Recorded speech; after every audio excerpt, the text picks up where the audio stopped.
Ada was the kind of beauty that made heads turn and hearts race. Tall, graceful, and with a confidence that radiated like the sun, she walked through the University of Benin campus like a queen. Her deep brown eyes held stories untold, and her smile could melt even the hardest souls. Men desired her, envied by women, but Ada was different from the rest. She had made a promise no man would touch her until her wedding night. This wasn't an easy vow to keep. Temptation was everywhere. Fellow students showered her with attention, some promising her love, others wealth. But Ada was unmoved. Even her lecturers, men old enough to be her father, were not left out. Some disguised their desires behind professional smiles. Others were more direct. None of them, however, were as persistent as Mr. Osita. He was in his late 40s, a married man with children, yet he had his eyes set on Ada. For years, he had used his position to intimidate and exploit young women.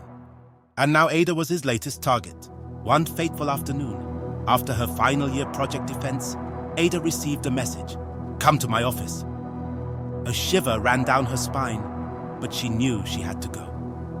The corridor leading to his office felt longer than ever. As she knocked, her heart pounded in her chest. A deep voice invited her in. Mr. Osita sat behind his desk, his eyes scanning her like a predator watching its prey. "Ada," he said, his voice disturbingly soft. "I have been patient with you." "Sir?" she asked, feigning ignorance. "You know what I want." He leaned back, his fingers drumming on the table. "I can make things very easy for you, or very difficult." Ada swallowed hard. She had heard stories, but now she was living one. "Sir, I just want to graduate honorably." His lips curled into a cold smile.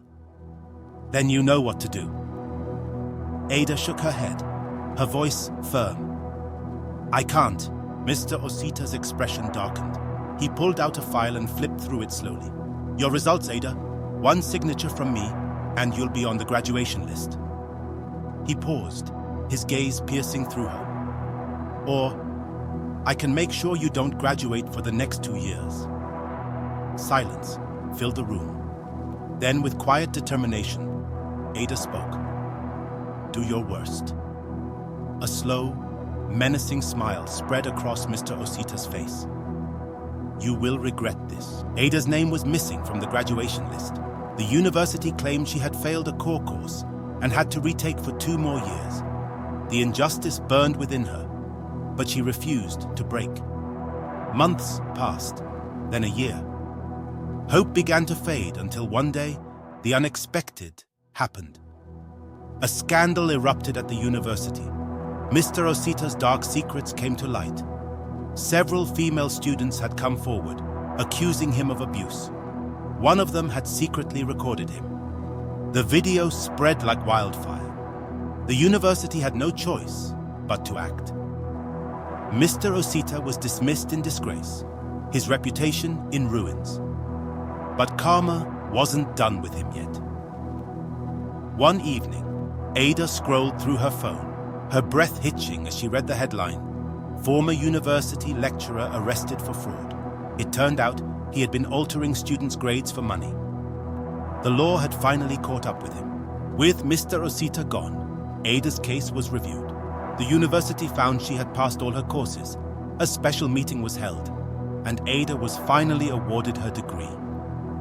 The day she collected her certificate, she stood outside the administration building, staring at the sky, tears in her eyes. She had lost 2 years of her life, but she had gained something priceless: her dignity, her strength, and proof that doing the right thing, no matter how hard, always had its reward.